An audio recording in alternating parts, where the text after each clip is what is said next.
Hi, Big Tractor Power fans. It is winter wheat seeding time in western Kentucky, and I'm out in the field with a pair of John Deere 9370R four-wheel drive tractors.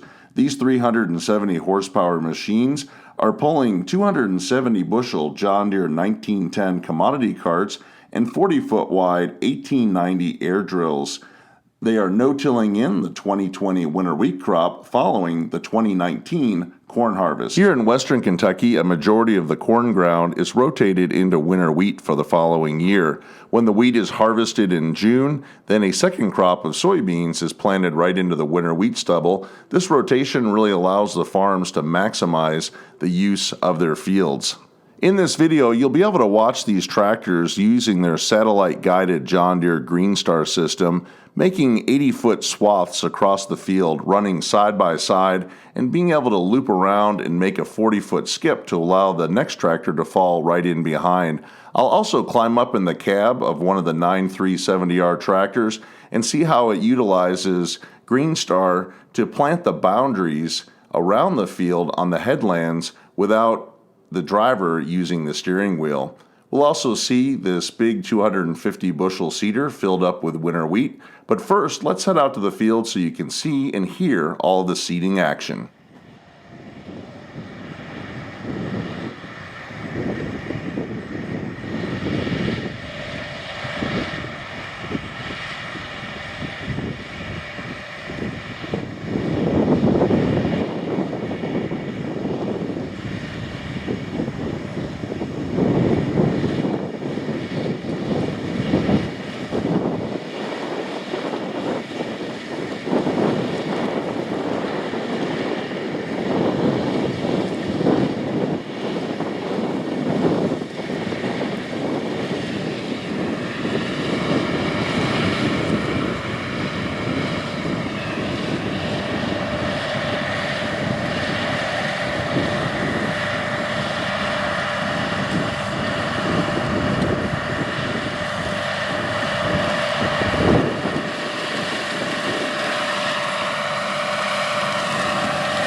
I'm up in the cab of the John Deere 9370R, and we've been watching it work with the other 9370R no-tilling the wheat out here in the field as they weave their way back and forth. And now it's time to plant the headland. They're planting that last, the boundary around the outside of the field.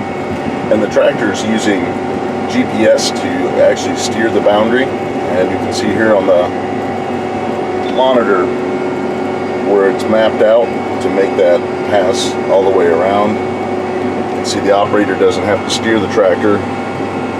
It's actually able to follow the edge of the field. In years past, you would have had a marker arm that would have left a line in the dirt for the tractor to follow down the middle, but now it has a digital boundary. You can see the white line there, the tractor's following. And we can look out the back window and see the drill back there.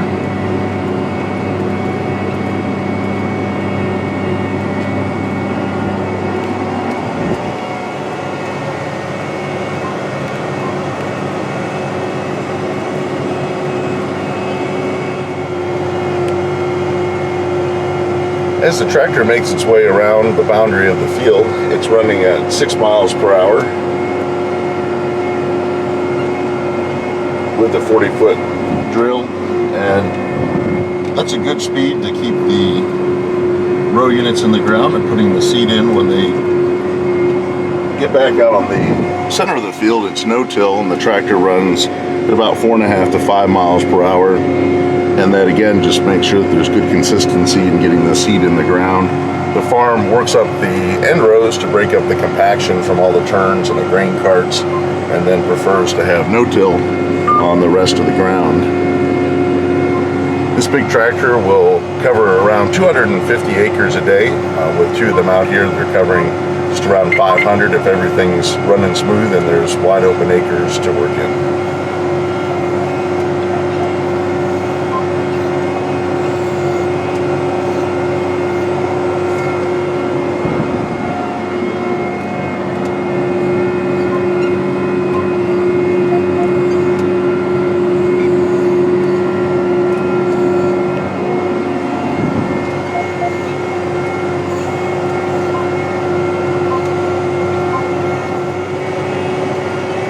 As the tractor follows a boundary, we can see it's still on auto guidance here, making those 40-foot passes, and it has the monitors here to track its progress across the field and map. You can see the cart and drill back there. The one thing a lot of people always ask is, why do some farms have the tow between with this cart, like the 1910 commodity cart here is between the tractor and drill, and others have the cart behind the drill. Here we'll see where it's handy as the tractor makes the corner. The operator will back it in, the drill back up there to square off the field.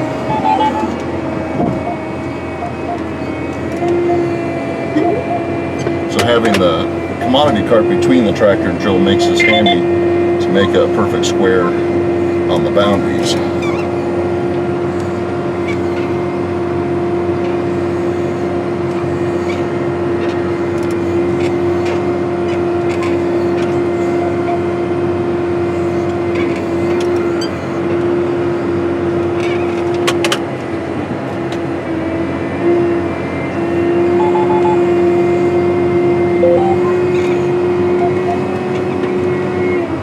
Hey, Sergio, you got a copy?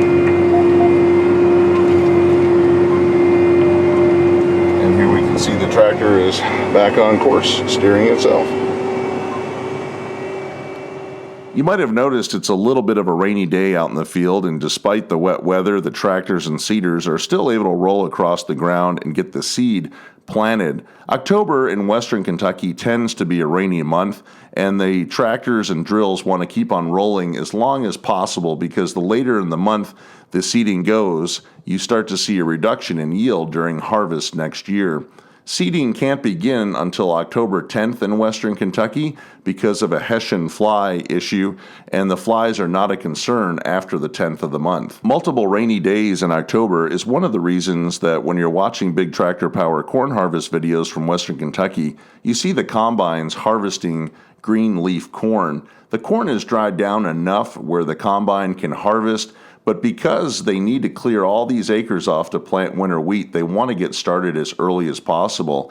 It also helps to start harvesting early in August to allow the stalks to break down and begin to decay before the seeders have to roll across those stalks. You can see in this field, the stalks have started to gray and blacken on the top, and they are beginning that decaying process, which helps the drills get the seed in the ground even better. Having the brittle corn stalks reduces the wear on the openers on the 1890 air drill and allows the tractor to pull the 40-foot machine faster across the field.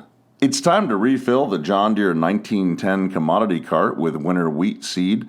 This large cart holds 270 bushels, and it utilizes a conveyor to carry the winter wheat seed from a semi-trailer up into the big tanks. We'll watch this process, and then it'll be time for the tractor and air drill to head back out to the field to cover some more acres.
I hope that you've enjoyed spending some time out in the field with these 370 horsepower John Deere tractors and 40-foot wide air drills, no-tilling in winter wheat over the corn stalks.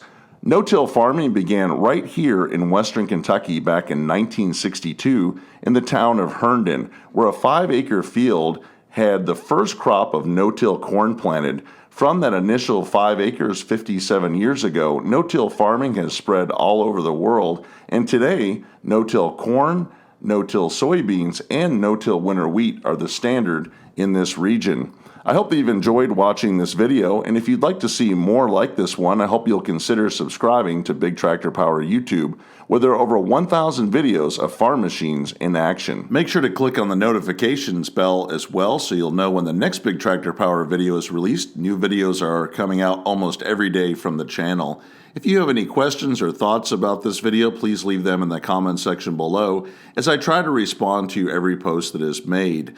If you would like to get a preview of what is coming up next on Big Tractor Power YouTube, make sure to check out Big Tractor Power Instagram, where I share pictures and short video clips of what is currently being filmed in the field. As always, thank you for watching.